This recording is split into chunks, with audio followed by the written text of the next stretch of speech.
It's after 10 p.m. Do you know where your children are?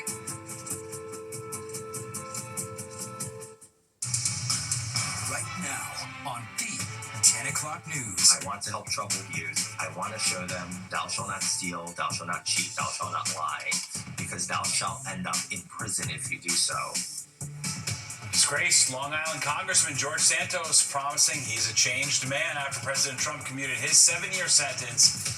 His message about how prison changed his life. But first, the race for New York City mayor. The candidates enter a critical week with the polls keeping Zohran Mamdani at #1. Welcome to the 10 o'clock news. I'm Natasha Verma. And I'm Steve Lacey. Mamdani holding a comfortable double-digit lead, but the same poll also shows what might happen if the race went from 3 men to 2. Fox News' Linda Schmidt is live in the studio. Linda, it is a busy week for the candidates. Yeah, to say the least. And, the election, it's hard to believe it is just 15 days away. Early voting starts this Saturday, and now this stunning poll comes out saying if Republican Curtis Sliwa drops out, Andrew Cuomo has a real shot at beating Zohran Mamdani, who is a Democratic socialist. Take a look at these numbers right here. Now, the poll was conducted by AARP New York and Gotham Polling, and it found that about 44% of likely voters would vote for Mamdani, and about 40% would vote for Cuomo if Sliwa pulls out of the race.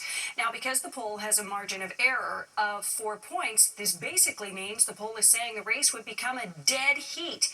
And on top of that, 78% of the undecided voters in the poll are age 50 and older. And why does that matter?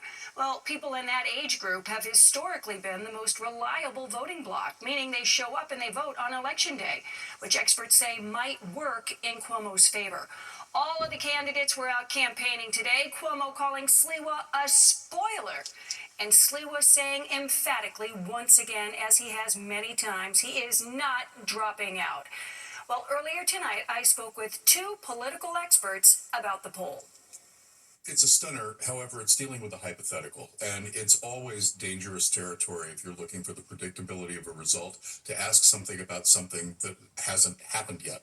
I don't know how comfortable anybody can feel right now because of the major questions about turnout. People who are over 50 are the most likely to be put off by the socialist label, by the label of ultra-left, or what that means. Voters over 50 clearly take their responsibility to vote most seriously. They are the most reliable voting bloc.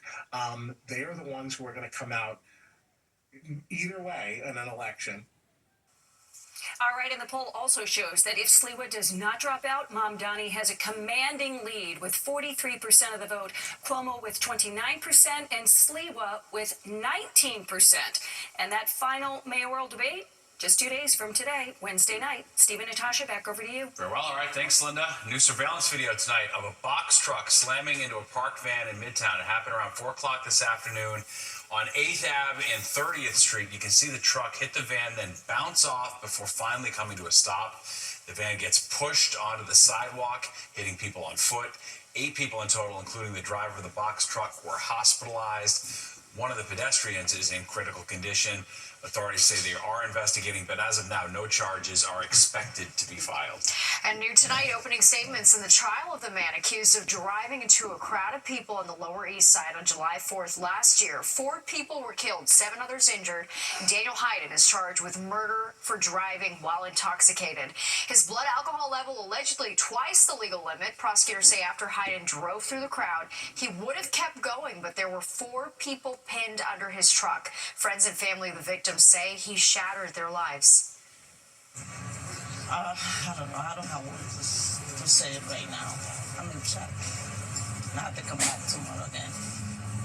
I was see me staring him down. I was staring him down in his face to let him know I'm here. Hayden is being held without bail and could get as many as 52 years in prison. George Santos is out of prison, and speaking with Fox 5, the disgraced lawmaker just released after President Trump commuted his sentence. Santos telling our Jody Goldberg he is a changed man. Here's some of their conversation. Sorry I disappointed you. I'm sorry I misled you and misrepresented myself in the past. But I can guarantee you one thing.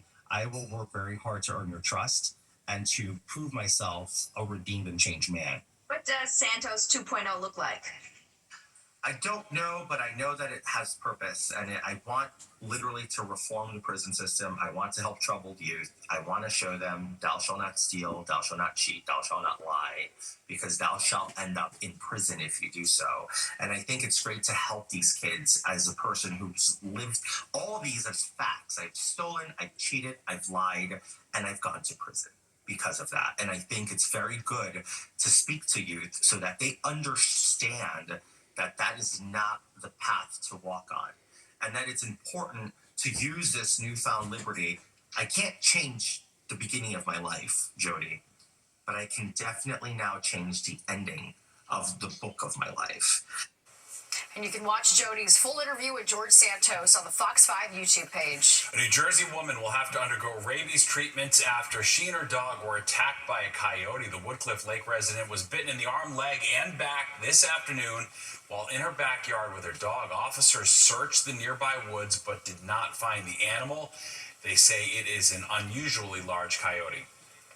She has a medium-sized golden retriever, about 80 pounds, and she described it as big, if not bigger than that. 80-pound or 100-pound coyote is, I mean, that seems pretty rare. What size are they normally? 50 pounds, 40 pounds? People who live nearby are being told to stay alert, keep pets close, and bring in anything that might attract wild animals.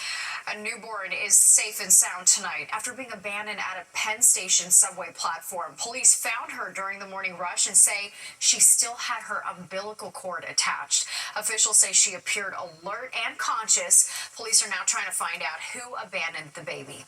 Well, online services we use almost every day were in the dark for hours because of an Amazon Web Services outage. That's right, it caused ripples across the world. Fox 5's Arthur Chen is live in the newsroom with more on how it all happened in the first place. Arthur. Well, the big picture, Steve Natasha, is the fact that a handful of companies control all the tech, and when one of them goes down, it's felt widely. This massive Amazon cloud outage has been resolved at this point tonight, but not before disrupting the internet worldwide, where for pretty much this entire day, you could not get on to things like Snapchat, Reddit, use Venmo, or even stream Netflix.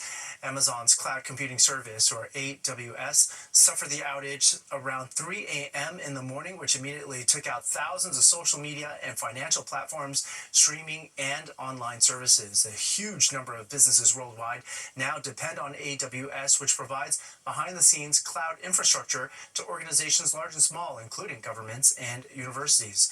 Well, AWS said on its status page the outage resulted from its location in Northern Virginia, which was the same site that suffered outages back in 2021 and also the year before that.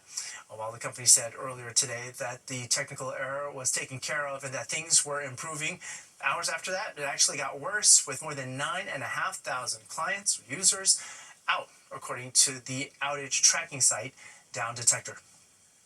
Snapchat, Roblox for gaming, Fortnite, another game, Ring, Coinbase, Venmo in terms of making payments, Robinhood, which is important for making investments, and even United Airlines for a time was reporting delays as a result of what was happening with AWS.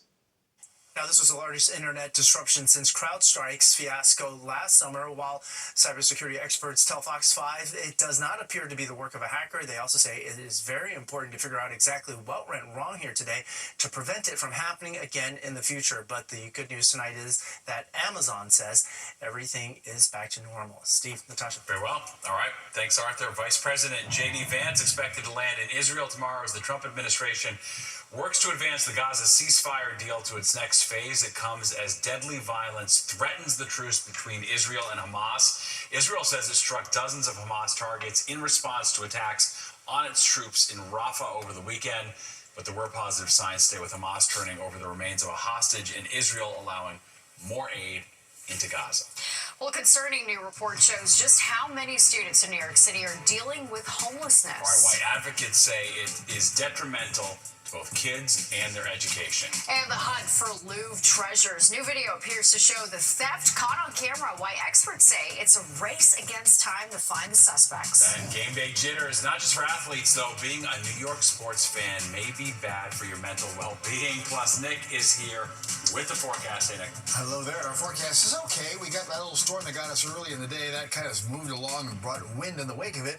Later this week, though, it's a cool down in temperatures, and I'll tell you about it when the 10 o'clock news returns. A new report revealing the unsettling number of New York City students who are dealing with homelessness. Yeah, it shows nearly 1 in 7 public school students did not have a permanent place to call home at some point during the previous academic year. Fox 5's Stephanie Bertini breaks down the findings. More and more city shelters like this one are being called home by school-age children. And while the numbers are up across the 5 boroughs, you'll find the highest percentage of homeless kids here in the Bronx. It's not ideal, but this shelter is the reason this mother can keep a roof over her 8-year-old son's head. They just moved here because mom says the rent at the apartment they lived in for years became too much to keep up with.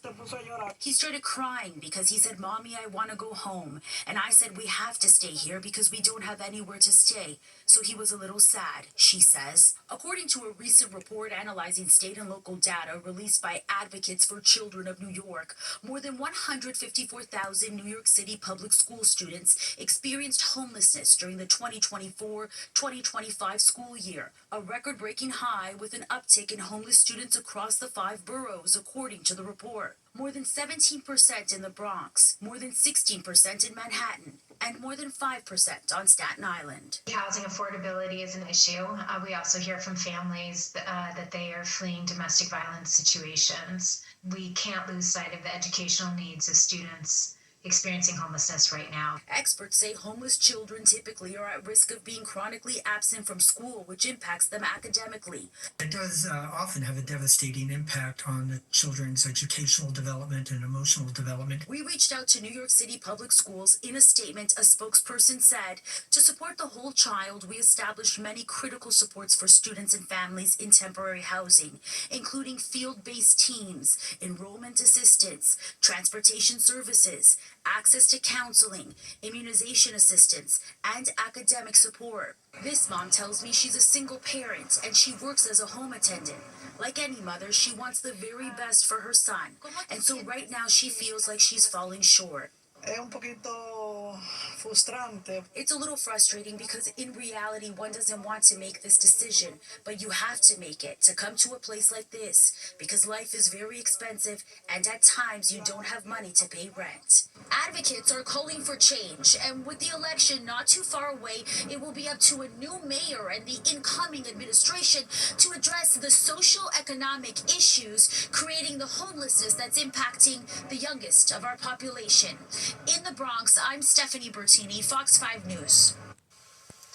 Now to a developing story out of France. A manhunt is underway for the brazen thieves who broke into the Louvre Museum, grabbing priceless Napoleon-era jewels. This is video of the heist, and it appears to show the robbers inside the museum. The French broadcaster BFM TV acquired the video. Police say they rode a basket lift up the famous museum's facade. They got inside, then smashed display cases. The whole operation taking only minutes. The thieves escaped on motorcycles. Experts say the police have to catch them before they have the jewels recut.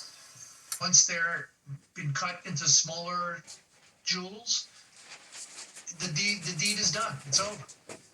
The Louvre was closed today for a second day, and it's normally closed on Tuesdays. Well, Giants fans still reeling today after that major collapse yesterday in Denver. The Broncos overcoming a 26-8 deficit with less than 6 minutes left. Since 1970, only 2 teams had ever come back to win in that situation.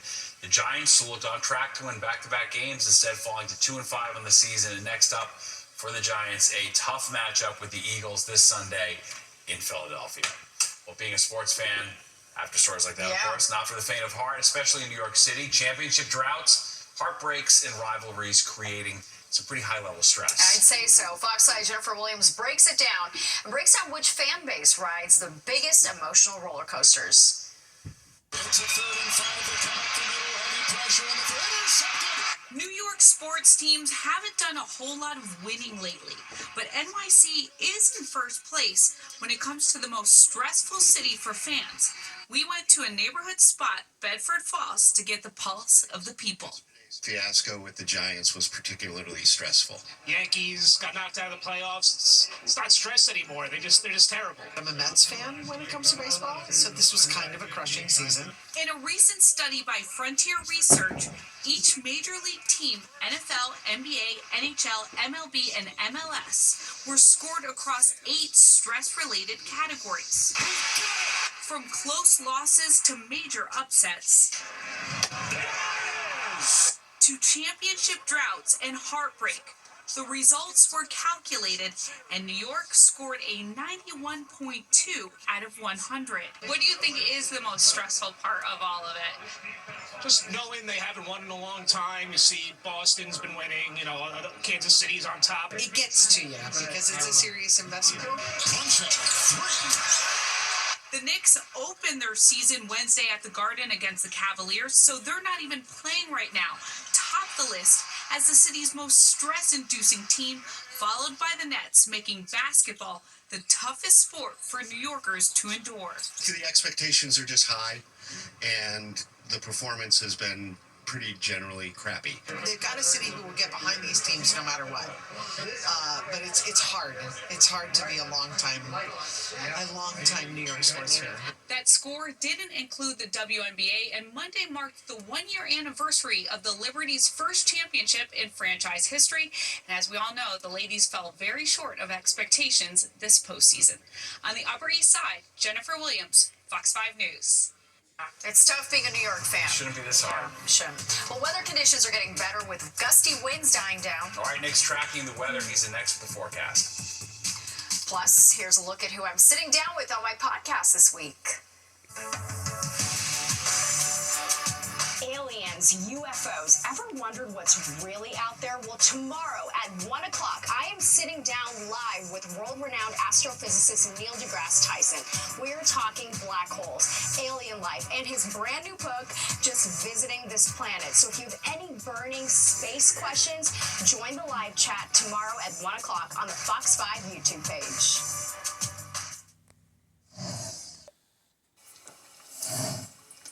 All right, so we started the day with clouds, a little bit of shower activity around, and the worst of that kind of moved along, but the wind kind of stuck around during the day, and eventually a little more sun tried to break through the clouds too, and we managed 68 and 58 for the high and low, which is again above average. 63, 50 is where we should be.